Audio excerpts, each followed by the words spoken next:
Assalamualaikum warahmatullahi wabarakatuh.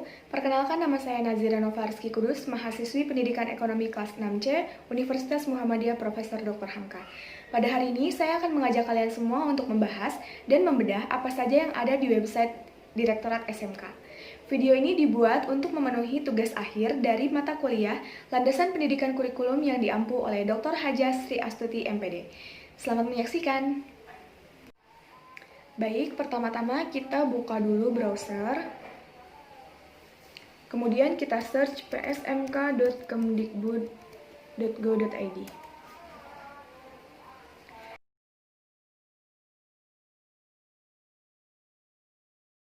Kemudian akan muncul tampilan seperti ini. Di sini bisa kita lihat ada beberapa menu. Yang pertama ada profil, tata kelola, penilaian penjaminan mutu dan kurikulum, kelembagaan sarana prasarana, peserta didik dan tata usaha. Kemudian kita ke bawah, ada akses layanan, berita unggulan, revitalisasi vokasi, konten terbaru, terbitan buku dan modul, dan ada trending paling populer di Juli 2020. Di sini adalah beberapa topik yang paling sering dibahas selama bulan Juli 2020, dan ini akan berubah setiap bulannya. Kemudian ada infografis. Di infografis ini kita bisa mendapatkan info dalam berbentuk gambar dan juga ada kutipan dari Pak Presiden. Kemudian ada pengumuman, undangan dan media sosial, dan ada video dan galeri foto. Kemudian kita kembali ke atas. Pada hari ini kita akan fokus pada salah satu menu dari sini, yaitu penilaian penjaminan mutu dan kurikulum. Kita klik.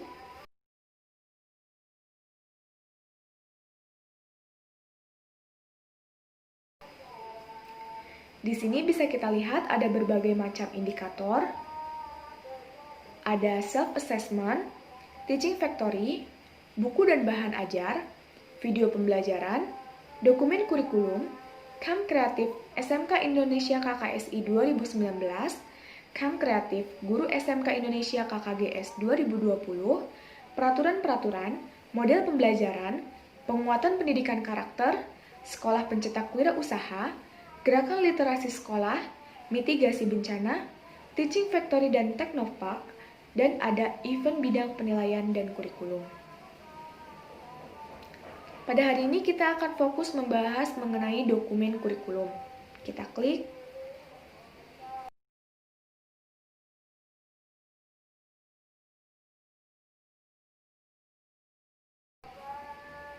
Nah, dari bidang penilaian penjaminan mutu dan kurikulum, tadi kita sudah klik mengenai indikator dokumen kurikulum SMK. Nah, dalam dokumen kurikulum SMK ini kita bisa lihat ada beberapa indikator lagi, yaitu ada dokumen pembelajaran, dokumen penilaian, peraturan-peraturan, dan ada sosialisasi kurikulum.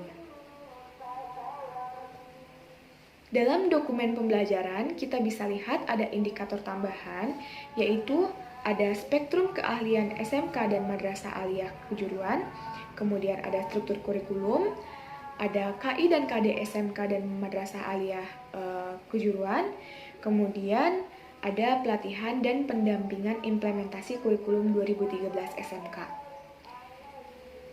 Kemudian pada dokumen penilaian, ada uji kompetensi keahlian, ada ujian nasional, ada ujian sekolah berstandar nasional atau biasa kita sebut dengan USBN, ada ujian paket kompetensi, ada sosialisasi dan pelatihan aplikasi e-rapor SMK.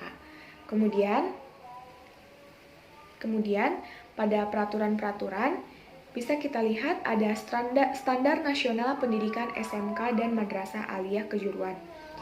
Kemudian terakhir ada sosialisasi kurikulum, yaitu ada video yang membahas tentang sosialisasi spektrum dan struktur kurikulum SMK.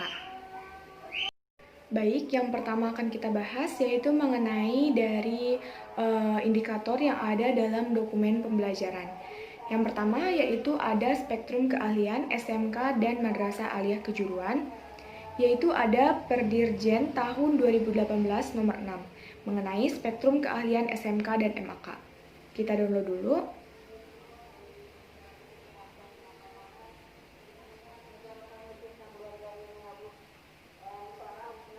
Baik, di sini bisa kita lihat ada Peraturan Direktur Jenderal Pendidikan Dasar dan Menengah Kementerian Pendidikan dan Kebudayaan nomor 6 D.D5 garis miring KK garis miring 2018 tentang spektrum keahlian sekolah menengah kejuruan atau SMK dan madrasah aliyah kejuruan atau MAK. Kita lihat ke bawah. Pada peraturan ini memutuskan untuk menetapkan Peraturan Direktur Jenderal Pendidikan Dasar dan Menengah Kementerian Pendidikan dan Kebudayaan tentang spektrum keahlian sekolah menengah kejuruan SMK dan MAK. Nah, bisa kita lihat pertama, menetapkan spektrum keahlian sekolah menengah kejuruan SMK dan MAK yang memuat bidang keahlian, program keahlian, dan kompetensi keahlian sebagaimana pada lampiran yang merupakan bagian tidak terpisahkan dari peraturan ini. Nah, mengingat dari judul indikator ini adalah tentang spektrum keahlian, dapat kita ketahui bahwa spektrum keahlian sebagaimana dimaksud merupakan acuan dalam pembukaan dan penyelenggaraan bidang atau program atau kompetensi keahlian pada SMK dan MAK. Ketiga, pada setiap kompetensi keahlian yang dibuka, SMK atau MAK dapat mengkhususkan kompetensi tertentu atau konsentrasi keahlian sesuai dengan tuntutan kebutuhan dunia kerja terkait dengan mengabaikan kemampuan dasar keahlian tersebut. Keempat, setiap SMK atau MAK dapat membuka program pendidikan 3 tahun maupun program pendidikan 4 tahun. Kemudian, ada pembukaan bidang, pada poin kelima ini, ada pembukaan bidang, program, kompetensi keahlian pada SMK atau MAK baru mengacu pada ketentuan yang mengatur tentang pendirian satuan pendidikan SMK atau MAK. Dan keenam, ada penambahan atau perubahan bidang atau program atau kompetensi keahlian pada SMK atau MAK diatur sebagai berikut yang sudah ada pada poin-poin di sini. Nah, kemudian kita langsung saja pada lampirannya, yaitu spektrum keahlian sekolah menengah kejuruan atau madrasah aliyah kejuruan. Pada bidang keahlian bisa kita lihat ada teknologi dan rekayasa. Nah, dalam bidang keahlian ini, kompetensi keahlian yang harus dicapai adalah pertama, konstruksi gedung, sanitasi dan perawatan.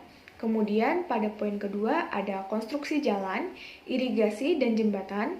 Kemudian ada bisnis, konstruksi dan properti. Kemudian ada desain, pemodelan dan informasi bangunan. Nah, kompetensi keahlian ini bisa dicapai dalam waktu yang sudah ditentukan, yaitu 3 tahun atau 4 tahun. Kemudian sekarang kita lihat lagi, ada bidang keahlian yang berikutnya yaitu energi dan pertambangan. Kemudian ada teknologi informasi dan komunikasi, ada kesehatan dan pekerjaan sosial, ada agribisnis dan agroteknologi, ada kemaritiman, ada bisnis dan manajemen, pariwisata, dan seni dan industri kreatif. Nah, setiap bidang keahlian ini mempunyai kompetensi keahlian yang harus dicapai dalam waktu yang sudah ditentukan.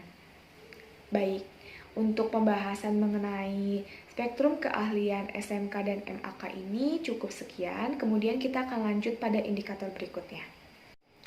Kemudian kita masuk ke indikator kedua, yaitu mengenai struktur kurikulum SMK atau MAK. Kita download dulu.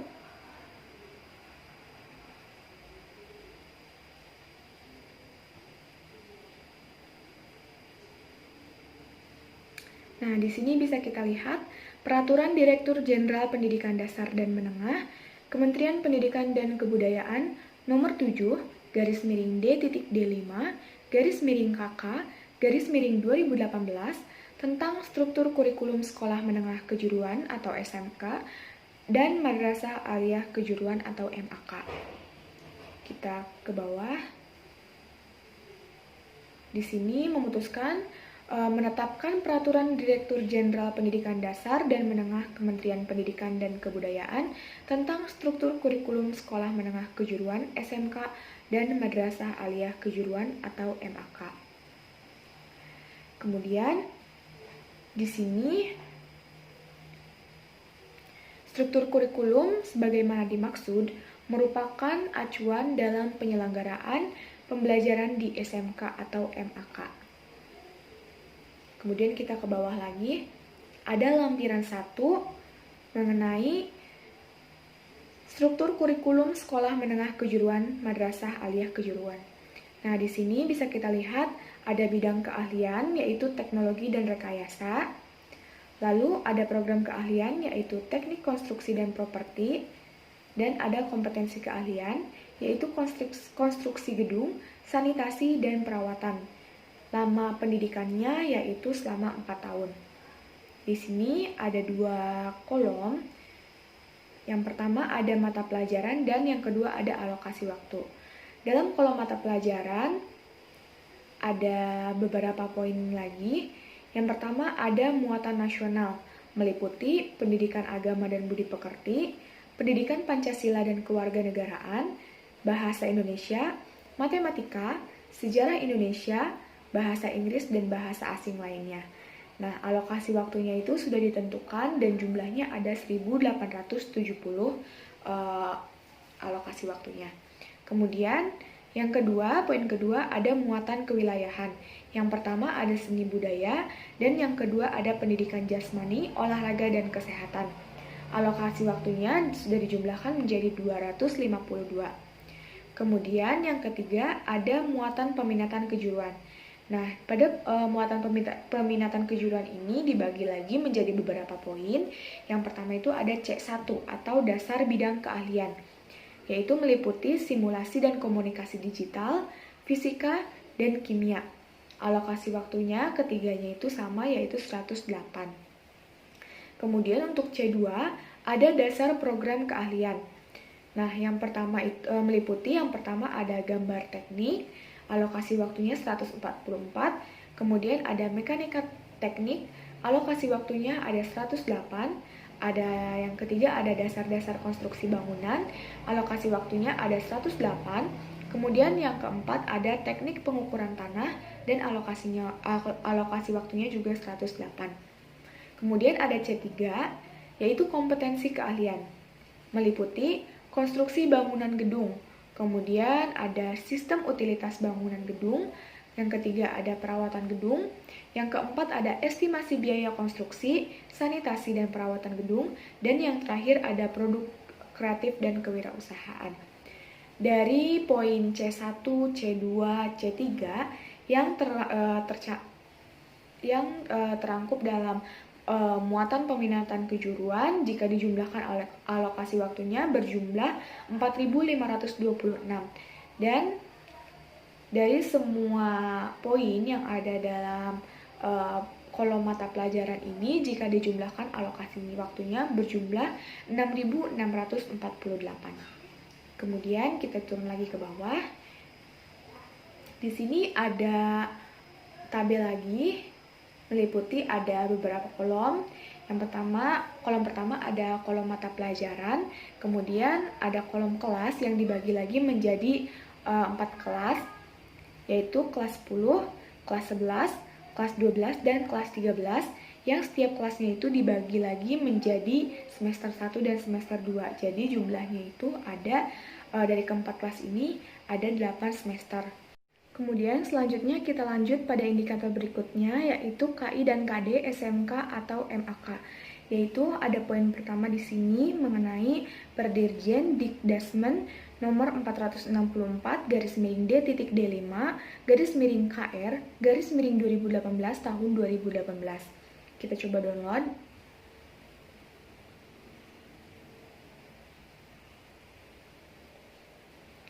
Di sini ada Peraturan Direktur Jenderal Pendidikan Dasar dan Menengah Kementerian Pendidikan dan Kebudayaan nomor 464-D5-KR-2018 tentang kompetensi inti dan kompetensi dasar mata pelajaran muatan nasional pada poin A, muatan kewilayahan pada poin B, dasar bidang keahlian pada poin C1, dasar program keahlian pada poin C2, dan kompetensi keahlian pada poin C3. Lalu kita lanjut ke bawah.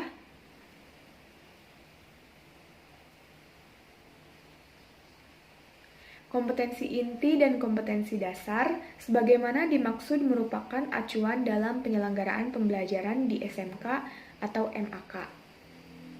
Pada isi file ini hanya terdapat peraturan dan beberapa poin keputusan yang diputuskan oleh Direktur Jenderal Pendidikan Dasar dan Menengah Kementerian Pendidikan dan Kebudayaan. Kemudian kita lanjut pada poin kedua, yaitu muatan nasional. Kita coba download dulu.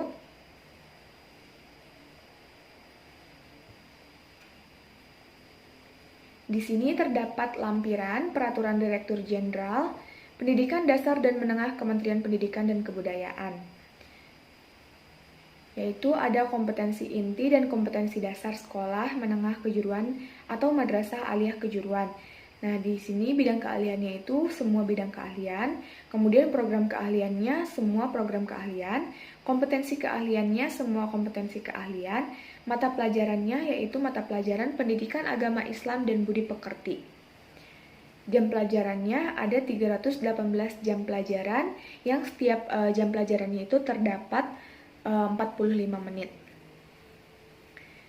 Tujuan kurikulum mencakup 4 aspek kompetensi, yaitu pertama, aspek kompetensi sikap spiritual, yang kedua, sikap sosial, yang ketiga, pengetahuan, dan yang keempat, keterampilan. Aspek-aspek kompetensi tersebut dicapai melalui proses pembelajaran intrakurikuler, kokurikuler, dan ekstrakurikuler. Penumbuhan dan pengembangan kompetensi sikap dilakukan sepanjang proses pembelajaran berlangsung dan dapat digunakan sebagai pertimbangan guru dalam mengembangkan karakter peserta didik lebih lanjut. Nah, di sini ada 2 kolom pada tabel ini, yaitu pertama ada kolom mengenai kompetensi inti 1 dan yang kedua ada kolom mengenai kompetensi inti 2. Yang kompetensi inti 1 membahas tentang sikap spiritual dan yang kompetensi kedua membahas tentang sikap sosial. Di sini poin pertama pada kompetensi inti 1 yaitu menghayati dan mengamalkan ajaran agama yang dianutnya. Kemudian pada kompetensi inti 2 pada sikap sosial yaitu menghayati dan mengamalkan perilaku jujur, disiplin, tanggung jawab, peduli, gotong royong, kerjasama, toleran, damai, bertanggung jawab, responsif, dan lain-lain. Dan ini adalah gambaran dari sikap spiritual yang dimiliki pada kompetensi inti 1. Dan ke bawahnya kita masih bisa melihat banyak kompetensi inti dan kompetensi inti 1 dan 2 yang bisa kita lihat sendiri.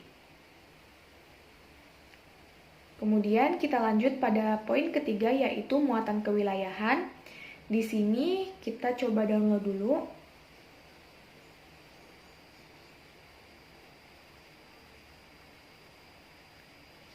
Kompetensi inti dan kompetensi dasar sekolah menengah kejuruan atau madrasah aliyah kejuruan. Di sini bidang keahliannya seluruh bidang keahlian, program keahliannya seluruh program keahlian, kompetensi keahliannya seluruh kompetensi keahlian, mata pelajarannya itu seni budaya, dan jam pelajarannya berjumlah 108 jam pelajaran, dan setiap jam pelajarannya terdapat 45 menit. Kemudian di sini bisa kita baca, tujuan kurikulum mencakup 4 aspek kompetensi, yaitu pertama, aspek kompetensi sikap spiritual, sikap sosial, pengetahuan, dan keterampilan. Nah, untuk aspek ini sama dengan pada muatan yang pertama tadi, yaitu muatan nasional. Nah, rumusan kompetensi sikap spiritual yaitu menghayati dan mengamalkan ajaran agama yang dianutnya. Sedangkan rumusan kompetensi sikap sosial yaitu gambaran atau perlakuan dari sikap spiritual yang tadi sudah disebutkan. Nah, Pada poin muatan kewilayahan ini ada tambahan mengenai kompetensi inti ketiga dan kompetensi inti keempat. Untuk kompetensi inti ketiga yaitu membahas tentang pengetahuannya. Yang keempat yaitu membahas tentang keterampilannya. Dari poin yang pertama pada muatan nasional tadi mengenai menghayati dan mengamalkan ajaran agama yang dianutnya, pada poin pengetahuan ini dikembangkan lagi, yaitu memahami, menerapkan, menganalisis, dan mengevaluasi tentang pengetahuan faktual, konseptual, operasional dasar, dan metakognitif sesuai dengan bidang dan lingkup kajian atau kerja seni budaya pada tingkat teknis, spesifik, detail, dan kompleks berkenaan dengan ilmu pengetahuan, teknologi, seni, budaya, dan humaniora dalam konteks pengembangan potensi diri sebagai bagian dari keluarga. Nah, pada kompetensi keempat ini mencakup tentang keterampilan dari peserta didik pada sekolah menengah kejuruan atau MAK,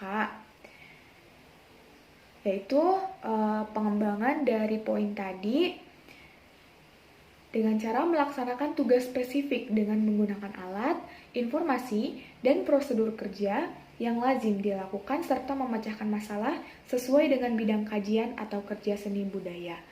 Nah, untuk ke bawahnya ini adalah pengembangan dari poin-poin yang sama pada kompetensi inti 1 dan kompetensi inti 2 yang ada pada muatan nasional tadi.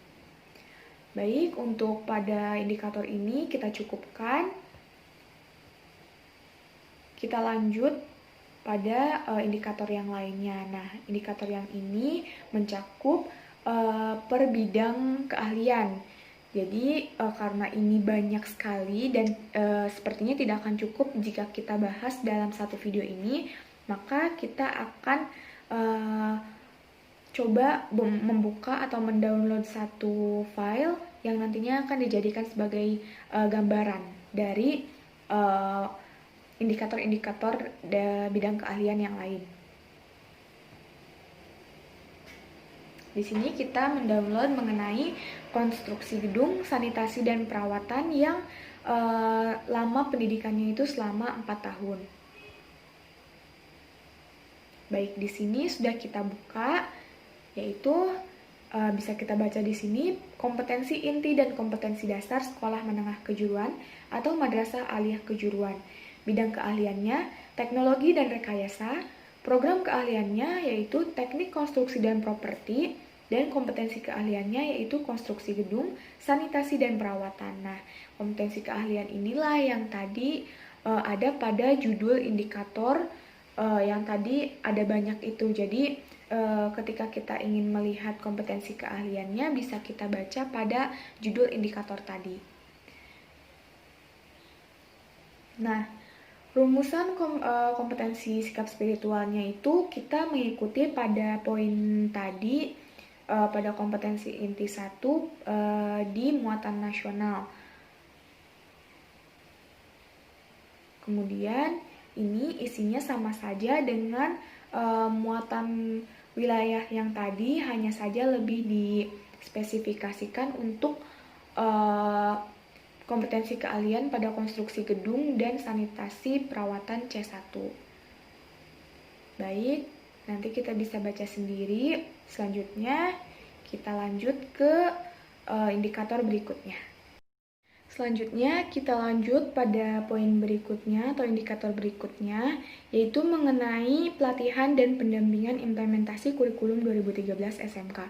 Pada indikator ini terdapat juga beberapa poin indikator tambahan, meliputi poin pertama yaitu tentang materi umum dan poin kedua yaitu tentang materi pokok. Nah, kita coba untuk buka materi umum pada dinamika perkembangan kurikulum revisi SMK.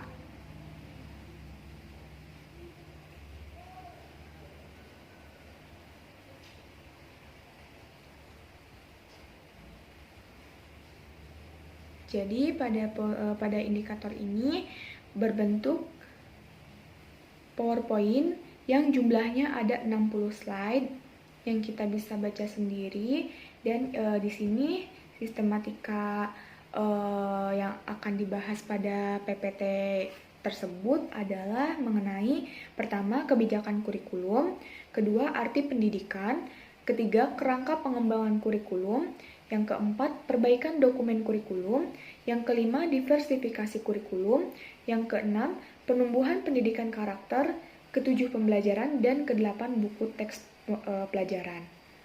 Nah, jadi kita bisa baca sendiri isi dari PPT ini mengenai dinamika perkembangan kurikulum revisi SMK. Selanjutnya, kita lanjut pada contoh dari salah satu materi pokok, yaitu spektrum keahlian PMK. Kita coba download.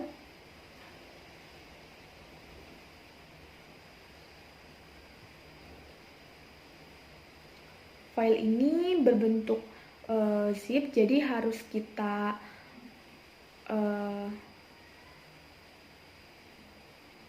untuk materi pokok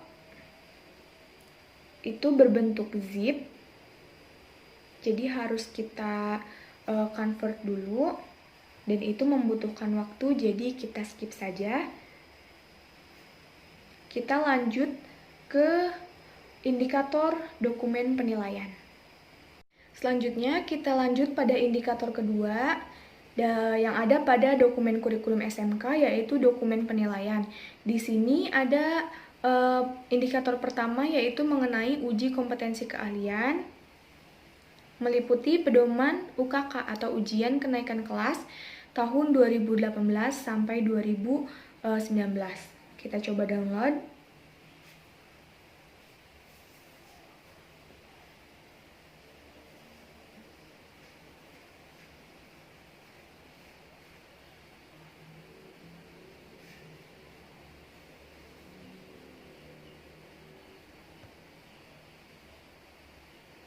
Di sini bisa kita lihat filenya berbentuk PDF. Di sini ada pedoman penyelenggaraan uji kompetensi keahlian tahun pelajaran 2018-2019.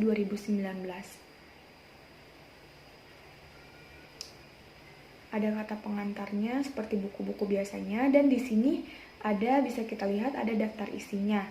Isi dari pedoman ini yang pertama ada pengertian dan petunjuk umum, kemudian ada acuan normatif, ada tujuan, sasaran, jenis uji kompetensi keahlian, kemudian ada mekanisme pelaksanaan uji kompetensi keahlian yang meliputi verifikasi tempat penyelenggaraan UKK, uji kompetensi bersama dunia usaha atau dunia industri atau institusi pasangan, kemudian ada uji kompetensi dengan lembaga sertifikasi profesi, dan ada penguji.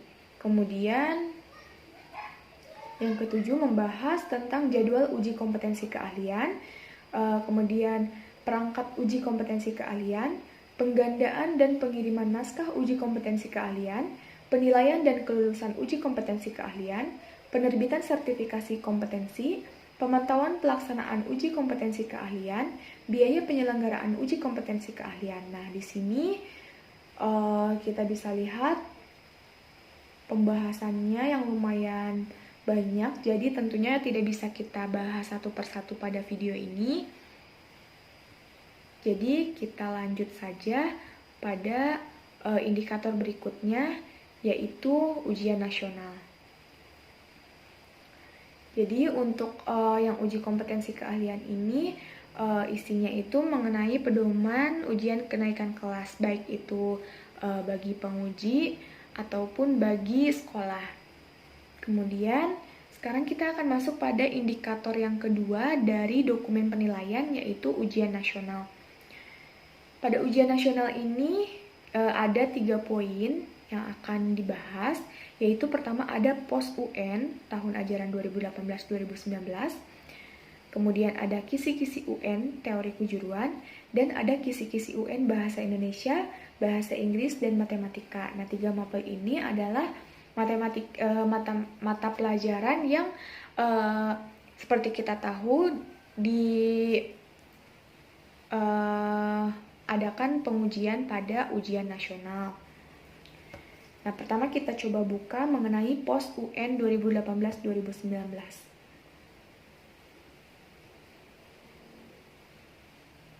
Nah, POS ini adalah singkatan dari Prosedur Operasional Standar Penyelenggaraan Ujian Nasional Tahun Pelajaran 2018-2019. Nah, di sini ada berisi tentang Peraturan Badan Standar Nasional Pendidikan nomor 0047 garis miring P garis miring BSNP garis miring 11 garis miring 2018 tentang prosedur operasional standar penyelenggaraan ujian nasional tahun pelajaran 2018-2019, dan bisa kita lihat ke bawahnya memutuskan mengenai penetapan peraturan Badan Standar Nasional Pendidikan tentang prosedur operasional standar penyelenggaraan ujian nasional tahun pelajaran 2018-2019. Nah, di sini juga berisi ada 3 pasal. Pasal pertama ini, POS UN ini mengatur penyelenggaraan dan teknis pelaksanaan ujian nasional sekolah menengah pertama atau SMP dan MTS, lalu sekolah menengah pertama teologi Kristen atau SMPTK.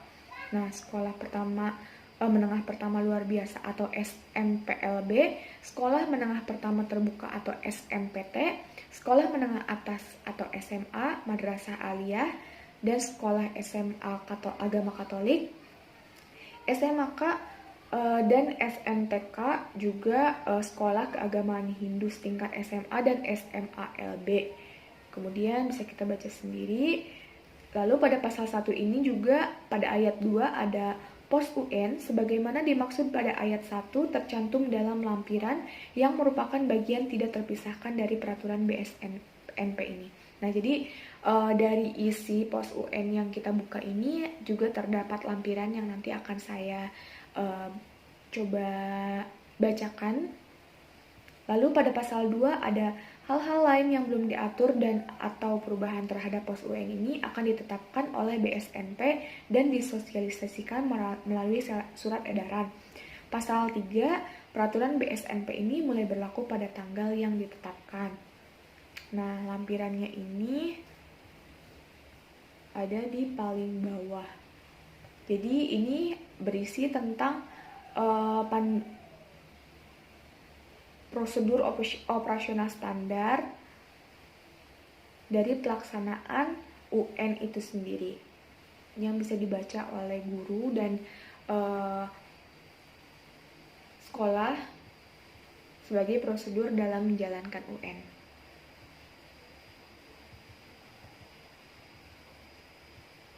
Kemudian kita lanjut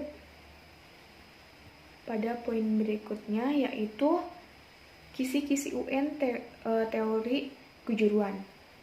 Kemudian untuk kisi-kisi UN teori kejuruan dan kisi-kisi UN bahasa Indonesia itu berbentuk zip, jadi tidak bisa kita bahas pada video kali ini. Kemudian kita lanjut pada indikator berikutnya, yaitu mengenai ujian sekolah berstandar nasional atau biasa kita sebut dengan sebutan USBN. Nah, pada USBN ini, poin-poin yang terdapat di indikator ini sama dengan poin-poin yang terdapat pada indikator ujian nasional. Hanya saja perbedaannya itu, yang pertama dia membahas tentang prosedur operasional standar USBN.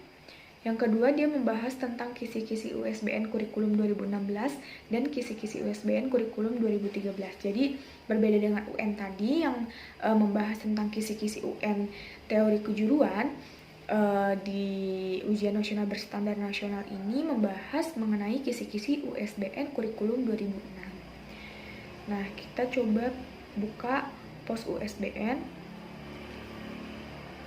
Pada POS atau prosedur operasional standar penyelenggaraan USBN ini isinya hampir sama dengan prosedur operasional standar yang tadi sudah kita buka pada ujian nasional, jadi bisa kita baca sendiri.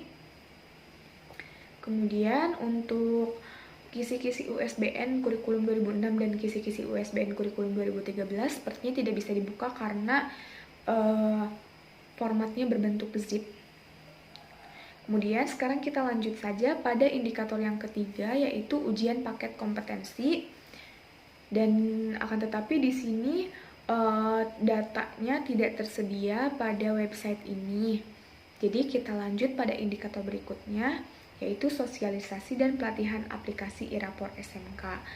Nah, di sini ada aplikasi dari e-rapor SMK versi 4.1.0. Jadi ini kalau misalkan kita download, ini bentuknya itu berbentuk aplikasi e-rapor ya. Jadi tidak bisa kita jelaskan pada video kali ini karena dia berbentuk aplikasi, jadi harus kita pasang sebagai guru. Kemudian kita lanjut pada indikator berikutnya, yaitu mengenai peraturan-peraturan. Pada peraturan-peraturan ini terdapat Standar Nasional Pendidikan SMK atau MAK yang dibagi menjadi beberapa poin. Setiap poinnya itu sama, membahas tentang Permendikbud nomor 34 tahun 2018, hanya saja dibedakan setiap bagiannya, yaitu mengenai abstraksi, kemudian mengenai Permendikbud nomor 34 tahun 2018-nya, kemudian setiap lampirannya juga dibedakan filenya agar lebih mudah untuk membahasnya. Nah, pertama kita buka dulu abstraksi, kita coba download. Pada abstraksi ini dapat kita ketahui ada di sini dapat kita baca abstrak Permendikbud nomor 34 tahun 2018 tentang Standar Nasional Pendidikan Sekolah Menengah Kejuruan atau Madrasah Aliyah Kejuruan mengenai latar belakang, status, dan isu pokok dalam regulasi. Kemudian yang kedua yaitu Permendikbud nomor 34 tahun 2018, kita coba download. Di sini berisi salinan dari peraturan-peraturan dan penetapan keputusan yang dibagi menjadi beberapa pasal. Seperti itu.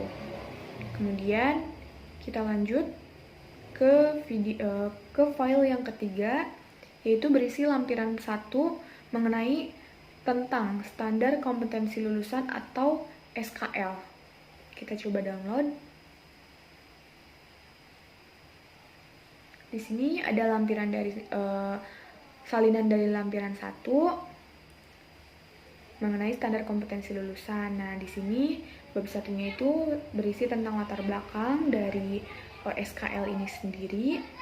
Kemudian ada pengembangan standar kompetensi lulusan SMK atau MAK. Kemudian bab 2 berisi tentang area kompetensi lulusan SMK atau MAK. Kemudian di bawah sini ada bab 3, standar kompetensi lulusan SMK atau MAK.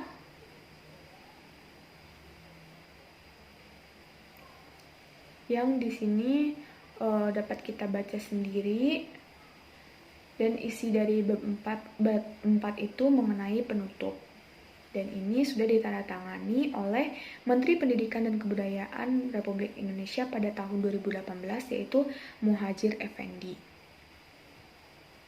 Kemudian untuk lampiran 2 dan lampiran sampai lampiran 8 isinya itu sama, hanya berbeda poin pembahasannya, yaitu lampiran 2 berisi tentang standar isi, kemudian lampiran 3 berisi tentang standar proses pembelajaran atau SPP, kemudian lampiran 4 berisi tentang standar penilaian pendidikan. Kemudian lampiran 5 berisi tentang standar pendidik dan tenaga kependidikan. Kemudian lampiran ke-6 berisi tentang standar sarana dan prasarana. Lalu lampiran ke-7 berisi tentang standar pengelolaan. Dan lampiran ke-8 berisi tentang standar biaya operasi.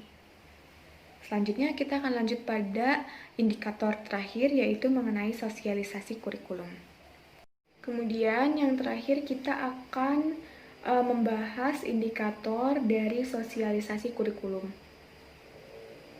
Nah, pada sosialisasi kurikulum ini kita bisa menonton video yang berisi tentang sosialisasi spektrum dan struktur kurikulum SMK. Kemudian di bawahnya ini ada 3 file berisi PPT Sosialisasi Spektrum dan Struktur Kurikulum 2018, kemudian ada resume Sosialisasi Spektrum dan Struktur Kurikulum 2018, serta ada panduan aplikasi Dapodikdasmen versi 2018.A. Kemudian kita dengarkan sedikit mengenai videonya. Ini adalah suatu saya yakin ini adalah suatu acara yang ditunggu-tunggu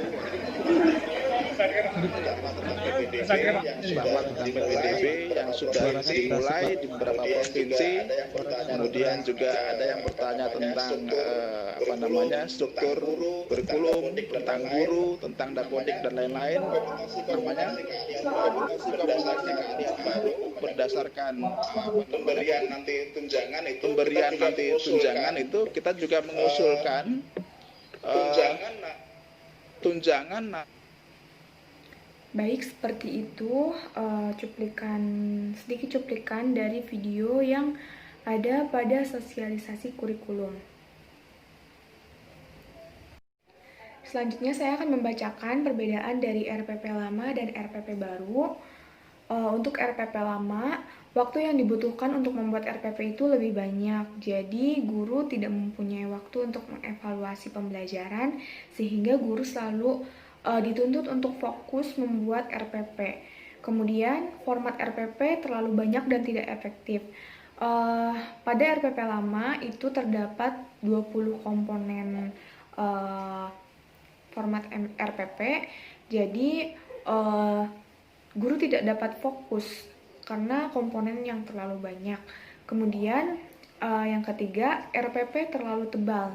Jadi pembuatan RPP pada RPP lama itu pembuatan itu terlalu tebal karena komponen yang tadi terlalu banyak itu untuk satu RPP itu bisa sampai kurang lebih 20 halaman. Kemudian format yang disediakan juga terlalu kaku karena guru harus mengikuti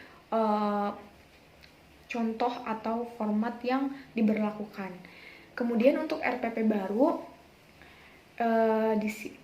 perbedaannya itu yang pertama, RPP hanya berjumlah 1 lembar. Jadi RPP-nya itu hanya berisi 3 format komponen isi, yaitu mengenai tujuan pembelajaran, kegiatan pembelajaran, dan asesmen. Kemudian, perbedaan selanjutnya adalah format pembuatannya dibebaskan pada guru masing-masing. Jadi guru masing-masing itu bebas mau menentukan metodenya seperti apa. Mereka juga bebas untuk menentukan pembelajaran itu akan dilakukan seperti apa sehingga tidak kaku dan tidak harus mengikuti contoh yang diberlakukan. Kemudian waktu pembuatan yang lebih singkat. Karena RPP-nya hanya berjumlah 1 lembar dan komponen inti yang banyak sekali berkurang ini, maka pembuatan RPP-nya pun menjadi lebih singkat sehingga guru bisa menggunakan waktunya itu untuk mengevaluasi pembelajaran. Seperti itu. Sekian video dari saya, semoga bermanfaat. Mohon maaf bila ada banyak kekurangan. Sampai bertemu lagi di video selanjutnya. Wassalamualaikum warahmatullahi wabarakatuh.